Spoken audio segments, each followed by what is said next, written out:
Danny Clark felt the shuttle engine stop. He looked out the small window and saw his hometown below.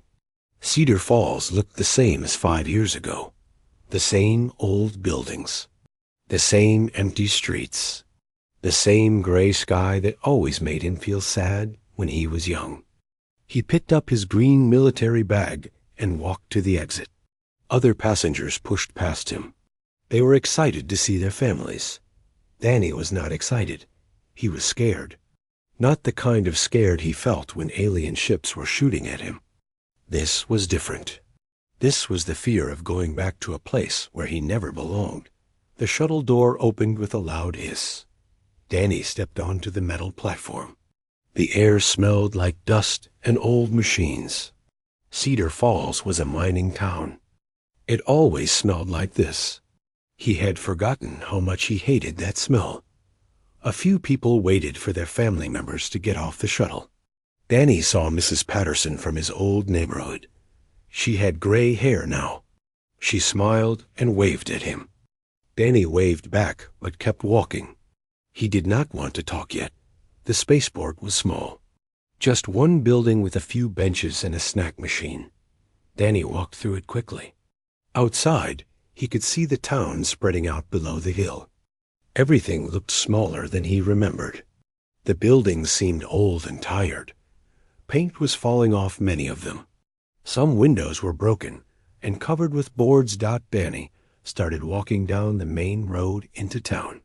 His boots made loud sounds on the concrete.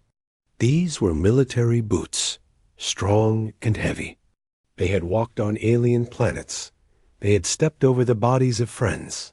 Now they were walking on the same street where he used to ride his bike to school. The first thing he noticed was the wall. It had not been there when he left. It stood in the town square where the old fountain used to be. The wall was made of black stone. Names were carved into it, hundreds of names. Danny walked closer and started reading. Bobby Martinez. He had been in Danny's math class. Always made jokes and made everyone laugh. Danny remembered Bobby throwing paper airplanes when the teacher was not looking. Now Bobby's name was on the wall. Dead at 26 during the battle for the outer colonies. Lisa Chong. She had been smart. Really smart. She always finished tests first and helped other students with homework. Danny had liked her but never told her. Her name was on the wall, too. Killed when her medical ship was attacked near Jupiter. Danny kept reading. More names. More faces from his past. Kids he went to school with. People who worked at the grocery store. The mailman who always smiled and asked about his day.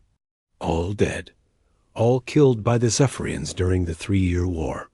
He felt sick. Not from seeing the names, but from realizing something terrible. These people had died while he lived.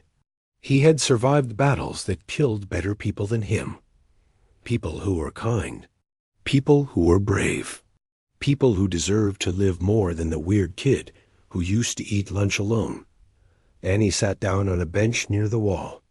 He put his head in his hands. The war was over. Humanity had won. The Zephyrians were gone, but the cost was too high. Too many good people were dead. Too many families were broken. Too many dreams were ended. A voice interrupted his thoughts. Danny? Danny Clark? Is that really you? He looked up. A woman was standing in front of him. She had blonde hair and wore a white uniform. It took him a moment to recognize her. Sarah Mills. She used to work at the school cafeteria. She always gave him extra food when she saw how thin he was. Hi, Sarah, Danny said. He stood up. She looked older, but her smile was the same. Oh my God, look at you, she said. You got so big and strong. And that uniform. Are you really a captain? Danny looked down at his uniform. He still wore it because his regular clothes did not fit anymore. His body had changed during the war. Months of combat training and fighting had made him bigger and harder. Yes, ma'am, he said. Captain Clark now. Sarah's eyes filled with tears. We heard about what you did. at that space station. How you saved all those people. The whole town is so proud of you." Danny did not know what to say. The battle at Kepler Station was not something he liked to talk about. Too many people had died there too. He had received a medal for it, but the medal felt heavy every time he looked at it. "I just did my job," he said. "Don't be modest," Sarah said. "You're a hero, a real hero. My son Billy talks about you all the time. He wants to join the Space Navy because of you." Danny felt uncomfortable. He did not feel like a hero. Heroes were supposed to feel good about what they did. Danny just felt tired and empty. "How is Billy?" he asked, trying to change the subject. "He's good. 16 now.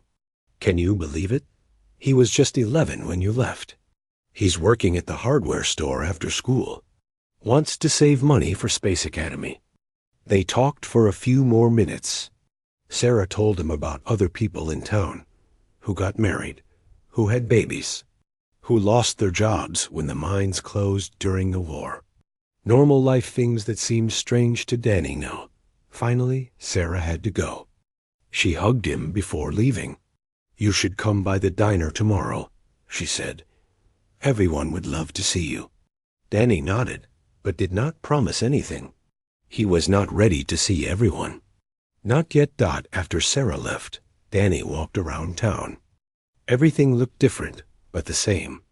The buildings were older. Some were empty now.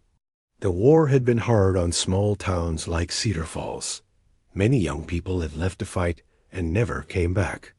Others had moved to bigger cities to find work. He walked past his old high school. It looked smaller than he remembered. The windows were dirty, and some were cracked. The playground equipment was rusty. Weeds grew through cracks in the parking lot. This was where it all started. Where Rick Thompson and his friends made his life hell for 4 years. Where they pushed him into lockers and called him names. Where they made him eat lunch alone every day. Where they made him feel like he was nothing. Danny touched the scar on his left hand. He got it during his first battle with the Zephyrians. An alien weapon had cut him while he was trying to save his squad leader. The scar reminded him that he was not the same weak kid who used to be afraid of Rick Thompson. But looking at the old school, he felt like that scared kid again. His hands started to shake a little. He made them stop. He had learned to control his fear during the war. Fear could get you killed in space. The sun was getting low, and he decided to find a place to stay. There was only one motel in Cedar Falls. It was old and cheap, but clean. The desk clerk was a young woman he did not recognize. She looked at his uniform with respect. "Military discount," she said when he paid. "Thank you for your service." Danny nodded and took the key. Room 12. He walked down the hall and opened the door. The room was small. A bed, a chair, a small table, and a TV. It was more luxury than he had during most of the war. He sat on the bed and looked at his hands. They were not the hands of the scared boy who left Cedar Falls 5 years ago. These hands had held weapons. They had pulled triggers.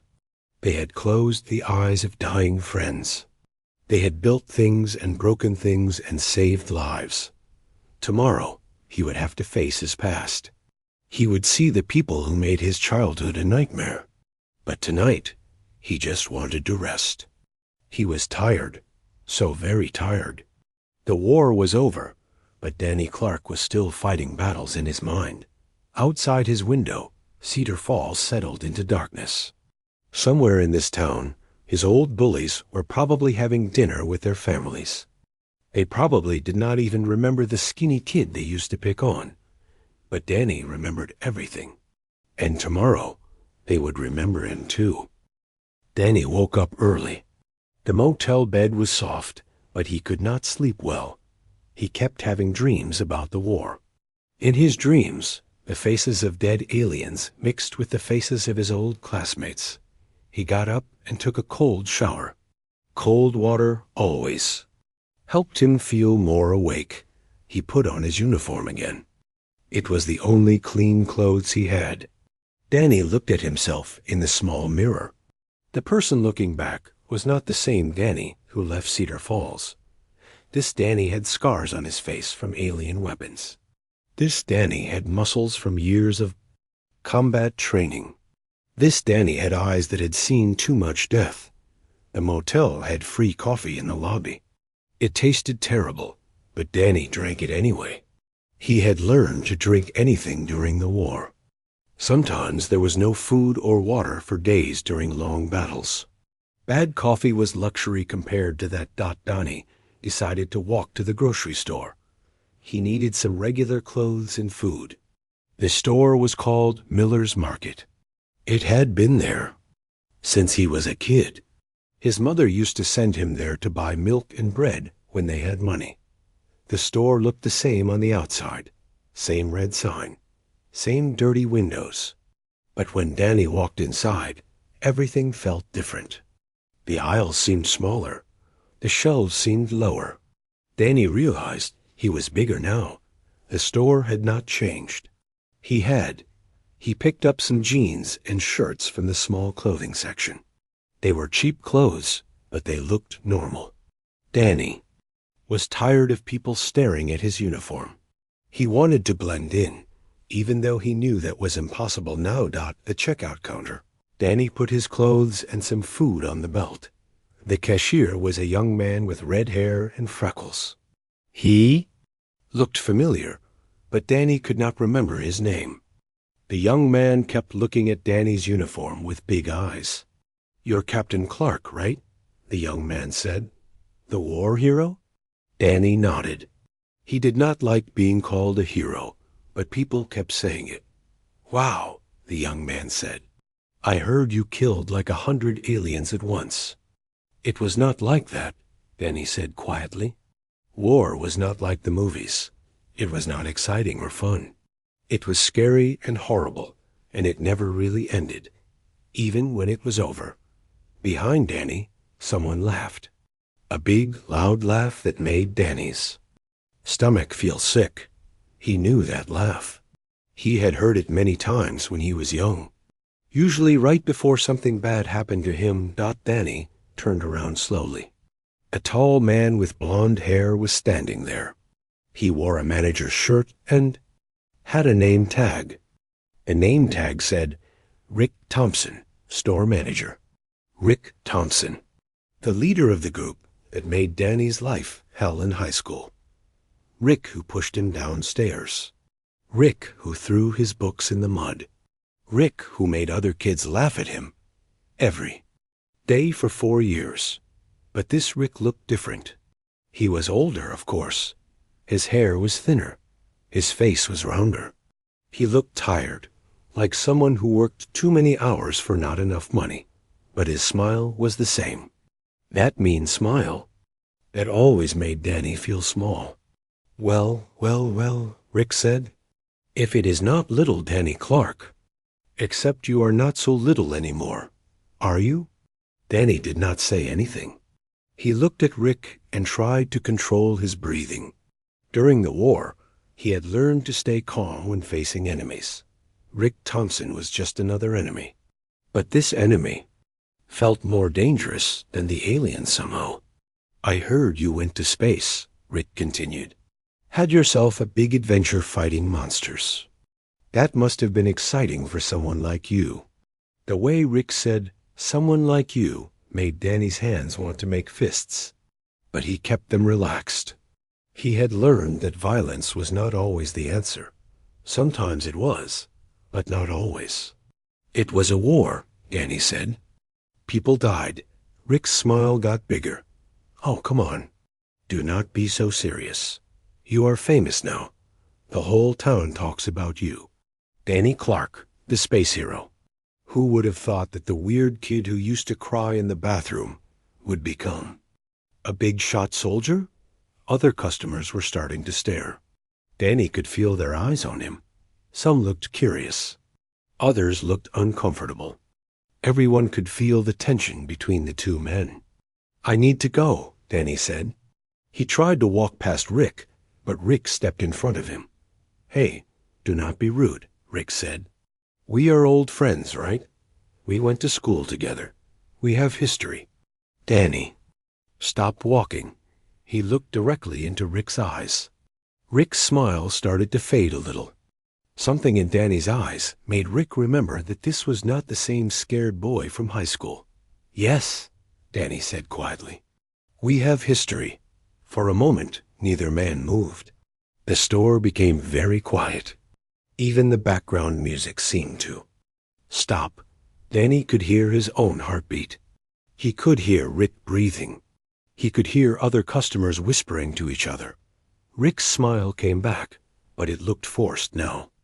Well, maybe we should get together sometime. Have a beer. Talk about old times. I bet you have some great war stories. I do not like talking about the war, Danny said. Come on, Rick said. Do not be like that. We were just kids back then. Kids do stupid things. We are adults now. We should let the past be the past. Danny wanted to say many things. He wanted to ask Rick if he remembered the time he locked Danny in a school locker for 2 hours. He wanted to ask if Rick remembered, calling him names that made Danny go home and cry.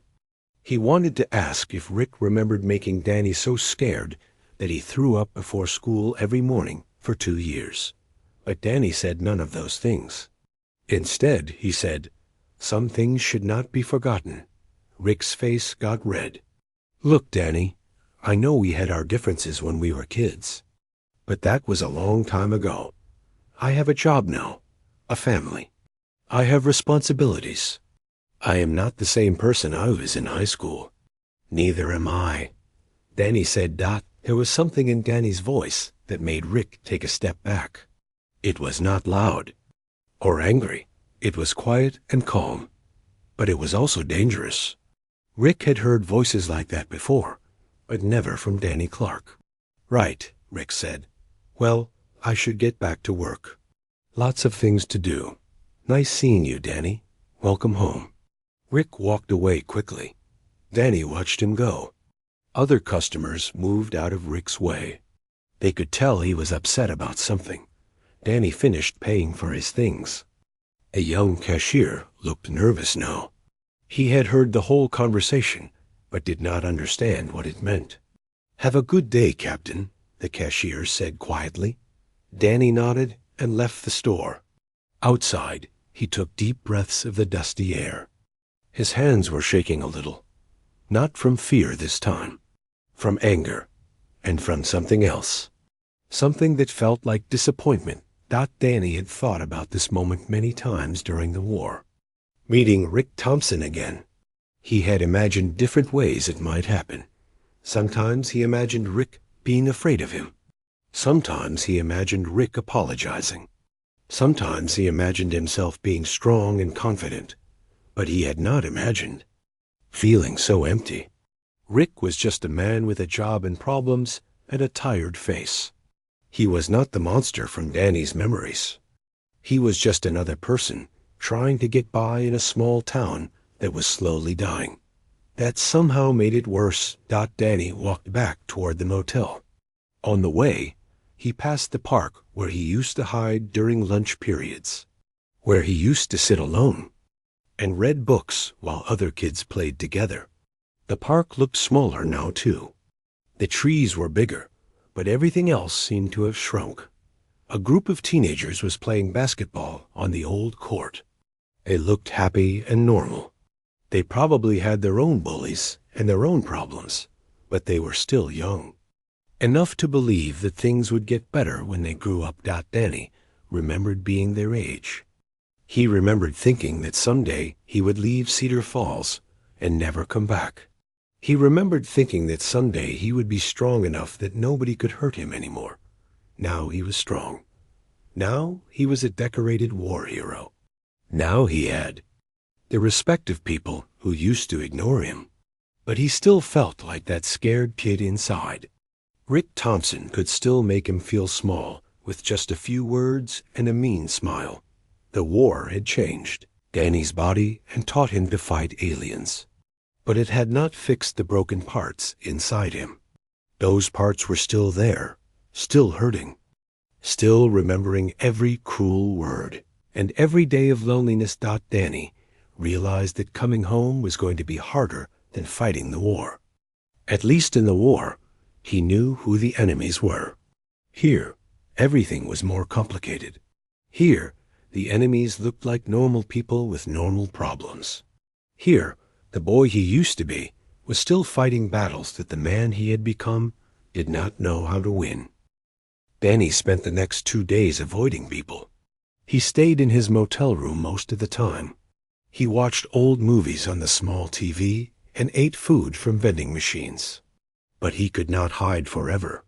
On the 3rd day, he ran out of clean clothes and had to find a laundromat.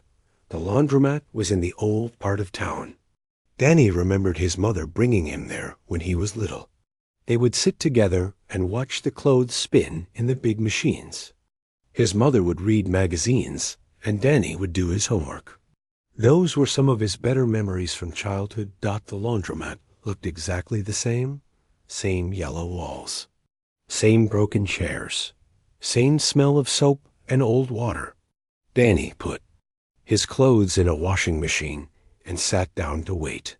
He was the only person there, except for an old woman folding towels in the corner. The bell above the door rang. Someone else came in. Danny looked up and saw a woman with brown hair and sad eyes. She was carrying a basket of clothes and looked tired. It took Danny a moment to recognize her. Jenny Parker. In high school, she had been one of the popular girls. She was pretty and smart, and everyone liked her.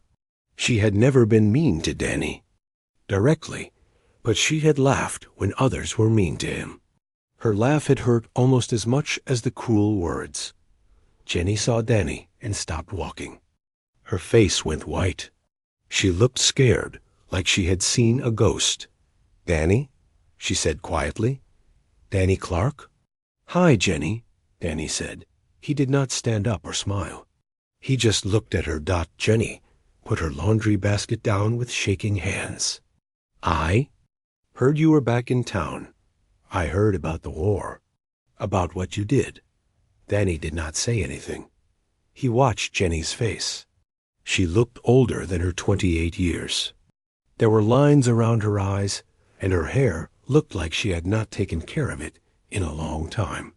Her clothes were clean, but old and worn. "I work at the bank now," Jenny said, like she needed to fill the silence. "I have been there for 6 years. Since right after high school. I never left town like I planned to." "Why not?" Danny asked. Jenny looked down at her hands. "Things happened. My dad got sick during the war. Mom needed help with the farm.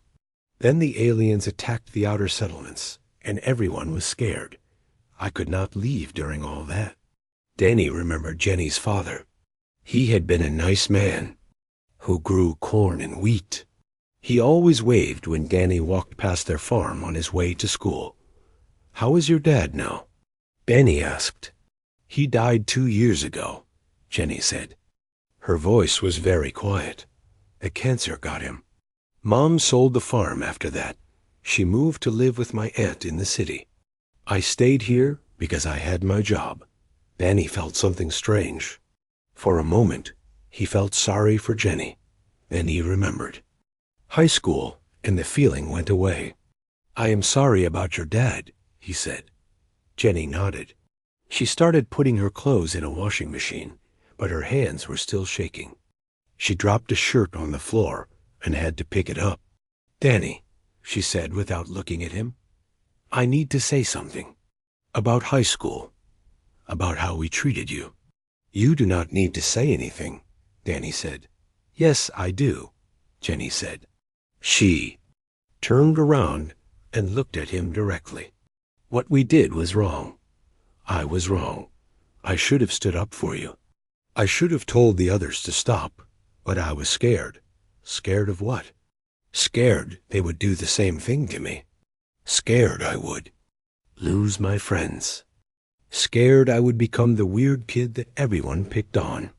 Jenny's eyes filled with tears. "I was a coward, and I am sorry." Danny stared at her.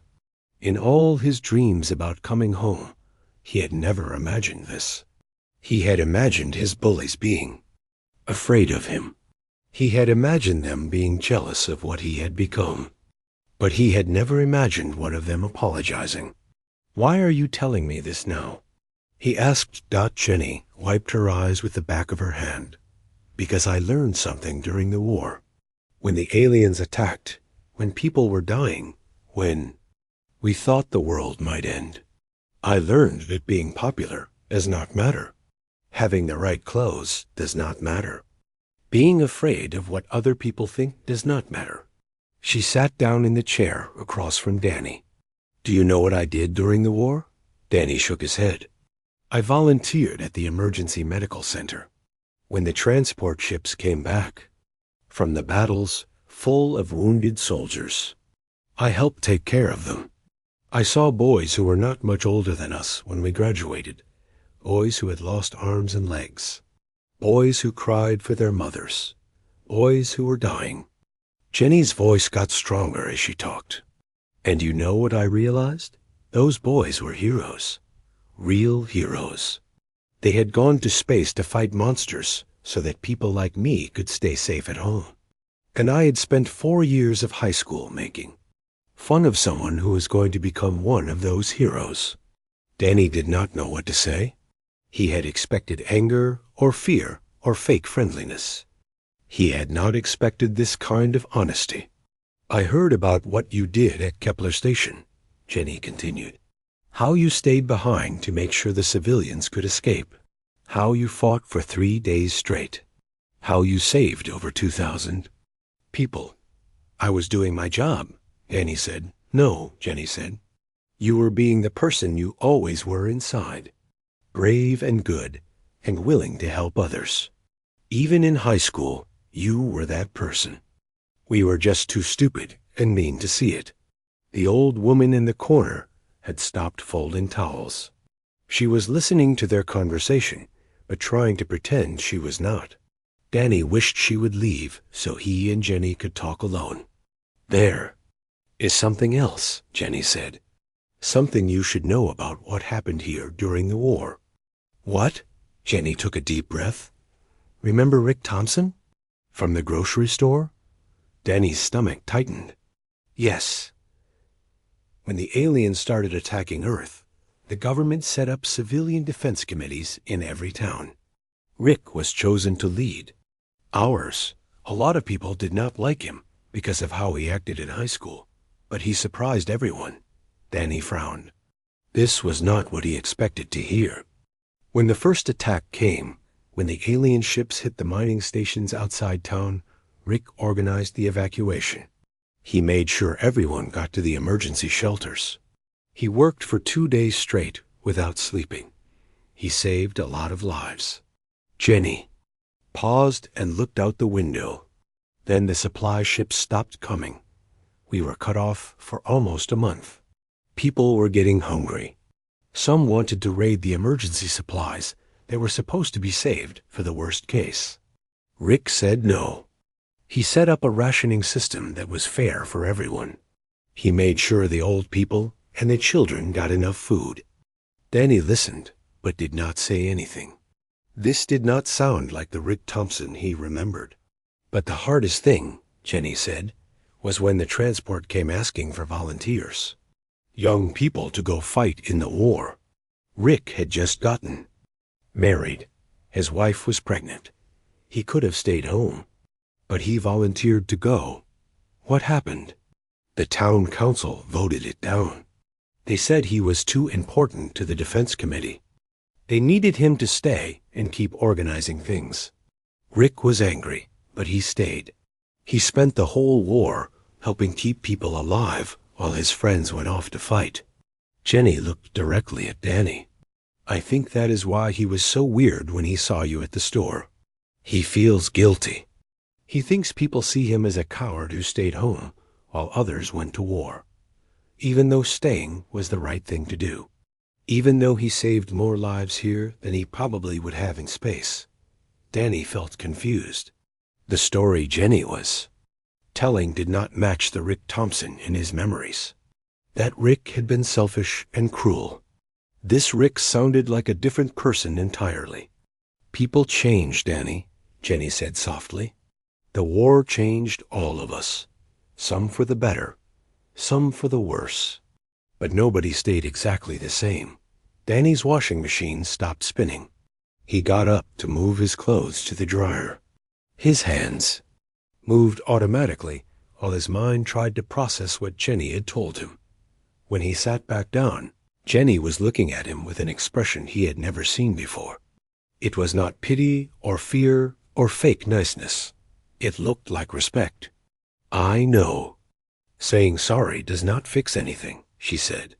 I know it does not take back the things we did or make up for the pain we caused. But I wanted you to know that some of us learned better. Some of us grew up. The bell above the door rang again. Another customer came in. The moment between Danny and Jenny was broken. She stood up and went back to her laundry. Thank you, Annie, said quietly. Jenny looked back at him. For what? For telling me the truth. About Rick. About yourself. About everything. Jenny smiled. It was a sad smile, but it looked real. Maybe we can talk again sometime, when you are ready. I would like to hear about the war, about what it was really like out there. Danny nodded. He was not ready yet, but maybe someday he would be. After Jenny left, Danny sat alone with his thoughts. Everything he thought he knew about his past was changing. The people he remembered as monsters were turning out to be just people. Complicated people with their own problems and their own ways of growing up. Danny realized he had been carrying his anger like a weapon for all these years. But now he was not sure who he was supposed to fight. Danny spent the next week walking around Cedar Falls.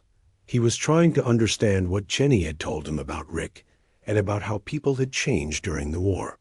Every day he learned something new that surprised him. Mrs. Patterson told him that Craig Sullivan, who used to throw Danny's books in the mud, had lost his younger brother in the war.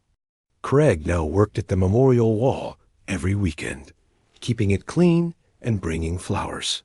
He never talked about his brother, but everyone knew he was still hurting. The man at the hardware store told Danny that Amy Rogers, who used to call him names, had started a support group for families who lost people in the war. She met with them every Tuesday night in the church basement. She had lost her fiancé during the battle for Mars. Danny realized that everyone in Cedar Falls had been touched by the war in some way. Everyone had lost someone. Everyone had been scared. Everyone had changed. On Memorial Day, the town planned a big ceremony at the memorial wall. The mayor asked Danny to give a speech. At first, Danny said no. He did not like talking in front of people. But Mrs. Patterson came to his motel room and asked him again. These people need to hear from you, she said. You represent all the young men and women who went away to fight. Some came back changed. Some never came back at all. But you all did something important. People need to remember that. Danny thought about it for 2 days. Finally, he decided to do it. Not because he wanted to be famous or because he thought he was a hero, but because maybe it would help people understand something important. The morning of Memorial Day was sunny and warm. Danny put on his dress uniform.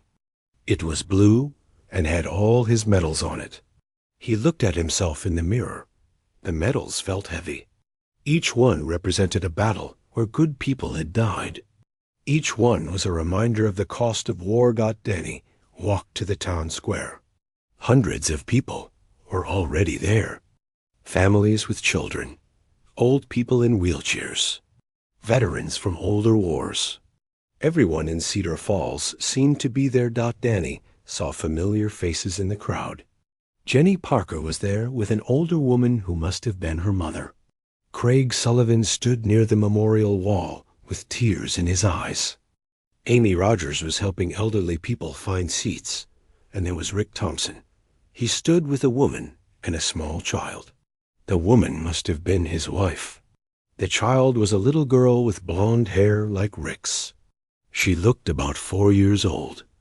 Rick was holding her hand and pointing at the names on the wall, explaining something to her in a quiet voice. The mayor introduced Danny to the crowd. People clapped as Danny walked to the small stage they had set up. He looked out at all the faces. These were the people he had grown up with, the people he had run away from, the people he had come back to face. Danny took out the speech he had written. But when he looked at the crowd, he put the paper away. He decided to speak from his heart instead. 5 years ago, Danny began, I left Cedar Falls because I thought I did not belong here. I thought I was different from everyone else. I thought I was alone. His voice was quiet at first, but it got stronger as he continued. The war taught me many things. It taught me how to fight. It taught me how to survive. It taught me how to lead other soldiers into battle. But the most important thing it taught me was that none of us are alone. Not really. Danny looked at the memorial wall behind him. All those names. All those people who had died so that others could live. Every person whose name is on this wall died fighting for something bigger than themselves. They died fighting for their families, for their friends, for people they had never met but cared about anyway. They died fighting for all of us. The crowd was very quiet. Even the children had stopped talking. But the people who stayed home were fighting too. They fought against fear. They fought against despair. They fought to keep our communities alive while we were gone. That fight was just as important as anything we did in space. Danny's eyes found Rick in the crowd. Rick was looking directly at him. I used to think that being strong meant being able to hurt people who hurt you. I thought being brave meant not being afraid. The war taught me that I was wrong about both things. Danny paused and took a deep breath. Real strength is helping people, even when they have not been kind to you. Real bravery is doing the right thing, even when you are scared. Real courage is admitting when you have made mistakes and trying to do better. Jenny Parker was crying now. So were several other people in the crowd. The aliens we fought in space were easy to understand. They wanted to destroy us, so we destroyed them first. But the battles we fight with each other are more complicated. They are harder to win because they are not really about defeating enemies. They are about becoming better people. Danny looked around the crowd again. He saw faces that had once made him feel scared and alone. Now he saw them differently. He saw people who had their own fears and their own pain. People who had made mistakes but were trying to do better. I came back to Cedar Falls thinking I would find the same people who had hurt me when I was young. Instead, I found people who had grown up. People who had learned from their mistakes. People who had become the kind of adults that their younger selves needed. Danny's voice got quieter again. War changes everyone it touches. Sometimes it makes people harder and angrier. Sometimes it makes people kinder and wiser. The choice is ours to make. He looked directly at Rick, then at Jenny, then at Craig. Today we remember the people who died in the war, but we also need to remember the people who lived. We need to remember that we all have a choice about what kind of people we want to be. We can hold on to old hurts and old anger, or we can choose to build something better. Danny stepped back from the microphone. The crowd was completely silent for a moment. Then someone started clapping. Soon everyone was clapping. Some people were standing up. The applause went on for a long time. After the ceremony, people came up to Danny to shake his hand and thank him.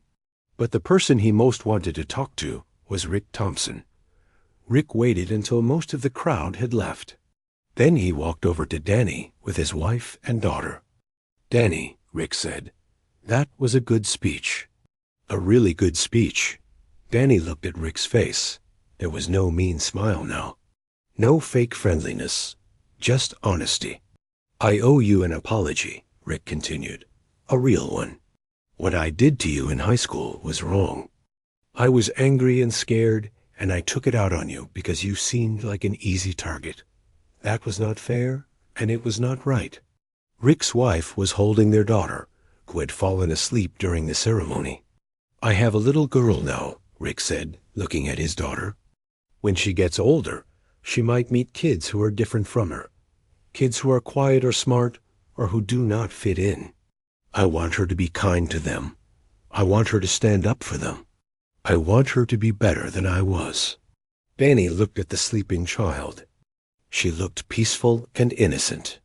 She had no idea about the complicated history between her father and the man standing in front of her. "We were all kids then," Danny said. "Kids make mistakes. Some mistakes hurt people for years," Rick said. "I know my apology does not fix anything, but I wanted you to know that I am sorry. And I wanted to thank you for what you did in the war. You fought for all of us, even after the way we treated you." Danny extended his hand. Rick looked surprised for a moment, then shook it. "Thank you," Danny said, "for the apology, and for what you did here during the war. Jenny told me how you helped keep people safe." Rick looked embarrassed. "I just did what needed to be done." "So did I," Danny said. They talked for a few more minutes. It was not like they suddenly became best friends. Too much had happened for that, but it was a start. It was two men who had hurt each other choosing to do better. After Rick left with his family, Danny walked around the town square one more time. The memorial wall looked different now. The names were still there, but they did not just represent loss anymore. They also represented the price that people paid to protect the things they loved. Danny decided to stay in Cedar Falls, not forever, but for a while. There were other veterans coming back from the war who needed help adjusting to civilian life. Danny could help them. He understood what they were going through. Mrs. Patterson offered him a job at the Veterans Center that was being built next to the memorial wall. It would not pay much, but it would be meaningful work. Danny accepted.